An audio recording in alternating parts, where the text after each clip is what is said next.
Un impegno costante e puntuale, quello del Genio Civile di Agrigento, illustrato dal suo capo, l'architetto Rino Lamendola, lo scorso fine settimana in occasione della venuta del presidente della regione Nello Musumeci a Ribera per la pulizia degli argini del fiume Sosio Verdura che attraversa i territori di Ribera, Burgio, Calamonaci, Villafranca Sicula e Sciacca. I lavori ammontano a circa 6 milioni e mezzo di euro e sono stati divisi in vari lotti e riguardano un'estensione di circa 20 chilometri. Attualmente sono ben 16 cantieri aperti per la pulizia di altrettanti corsi d'acqua, al fine di evitare esondazioni dei corsi d'acqua che attraversano il nostro territorio. Sì, abbiamo ricevuto questa visita del presidente Musumeci ai nostri cantieri lungo l'alveo del fiume Verdura, cantieri che sono aperti in funzione di un progetto redatto dal Genio Civile che sta curando adesso la direzione dei lavori. Si tratta di un progetto che prevede la pulitura e la risagomatura degli argini di un lungo tratto dell'alveo del fiume. Si tratta di circa 20 km, quindi a partire da Burgio scendendo attraversiamo il territorio di Villafranca Sicola, Calamonaci, Ribera e poi sino ad arrivare a Sciacca, al Contrada Verdura. L'ultimo tratto alla foce, quindi dalla intersezione del fiume con la dismessa linea ferrata sarà fino alla foce, sarà invece trattato dalla protezione civile. Ehm, Sul siamo, Castello?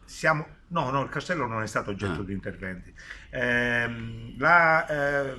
Siamo molto soddisfatti di aver dato una risposta positiva, di aver rispettato gli impegni non solo con il presidente Musumeci, ma con i sindaci del comprensorio del bacino del Verdura, sindaci ma anche cittadini, anche gli agricoltori che aspettano questo intervento da più di 30 anni, un intervento così massiccio per veramente far defluire le acque da monte verso valle senza creare le solite esondazioni che hanno alimentato ogni anno purtroppo delle criticità nel campo insomma, degli agricoltori, dell'agricoltura locale.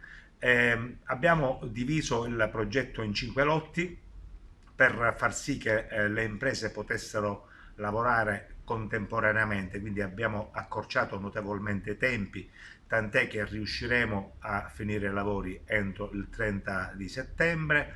Ma una cosa che vorrei dire è che l'ufficio del Genio Civile, puntando sulla professionalità dei propri dipendenti, seguendo le direttive del Dipartimento regionale tecnico e le politiche sul territorio del governo Musumeci, ha redatto quest'anno una serie di progetti per la regimentazione idraulica dei nostri corsi d'acqua.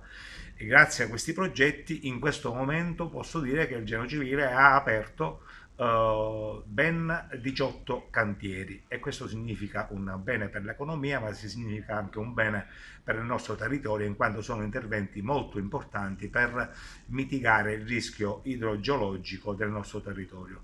Tengo a precisare che la responsabilità del rischio idraulico oramai è passata all'autorità di bacino, ma nonostante questo il Genio Civile non si tira mai indietro quando la stessa autorità di bacino, la protezione civile o il commissario per l'emergenza idrogeologica hanno bisogno di aiuto. Il Genio Civile mette a disposizione la sua professionalità affinché possano essere raggiunti obiettivi comuni sempre e per garantire sempre la tutela della pubblica incolumità e quindi ridurre il rischio di esondazione dei nostri corsi d'acqua.